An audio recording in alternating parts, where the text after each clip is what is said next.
여기 유명한 그림 3점이 있습니다. 이 3그림의 공통점은 모두 손을 모으고 있는 여성의 초상화란 것입니다. 하지만 배경이나 복장은 다 다르죠. 우리는 이처럼 자극 간의 관계를 파악하고 같다와 다르다를 넘나드는 개념을 구성해냅니다. 그런데 이런 능력이 정말 인간만의 것일까요?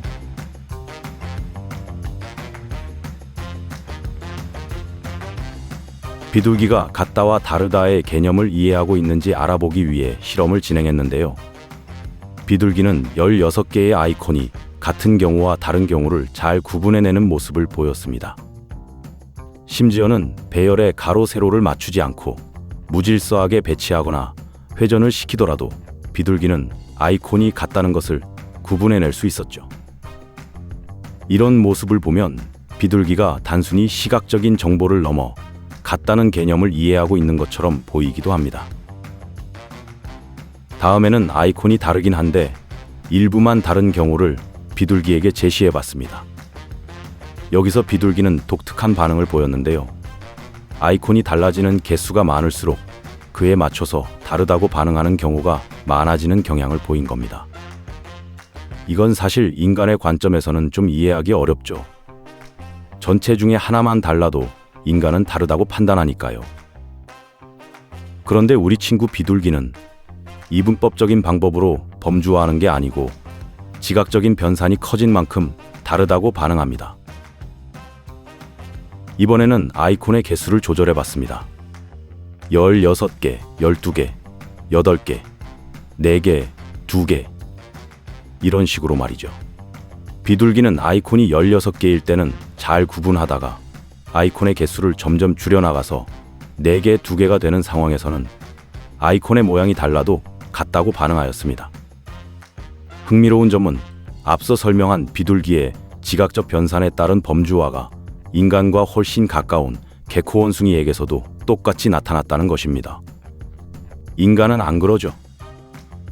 아이콘이 16개가 있든 2개가 있든 아이콘의 모양이 다르면 개수에 상관없이 다르다고 합니다.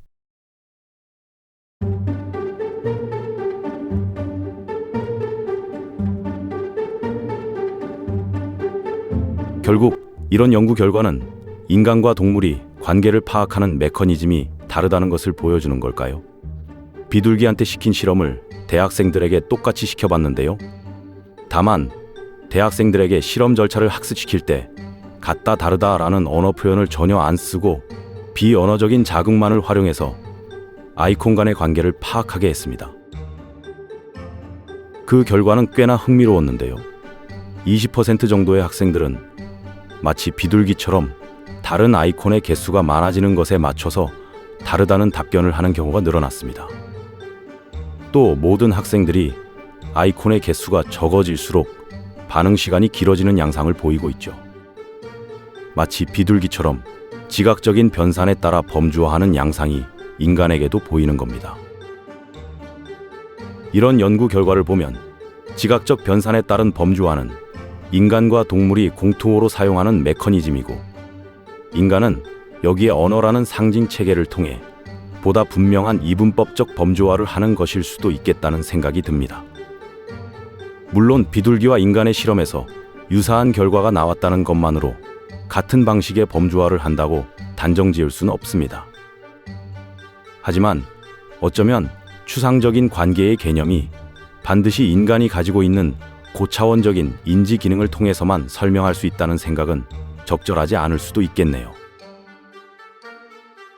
동물의 행동을 해석할 때 가장 낮은 수준의 심리적 과정으로 설명할 수 있으면 그렇게 해야 한다는 모건스 캐논이 생각나는 대목이었습니다. 이 영상은 에드워드 와서만 교수님의 논문을 바탕으로 만들어졌습니다. 내용이 재미있으셨다면 좋아요와 구독 눌러주시고요. 같이 나누고 싶은 의견이 있으면 댓글 달아주세요. 감사합니다.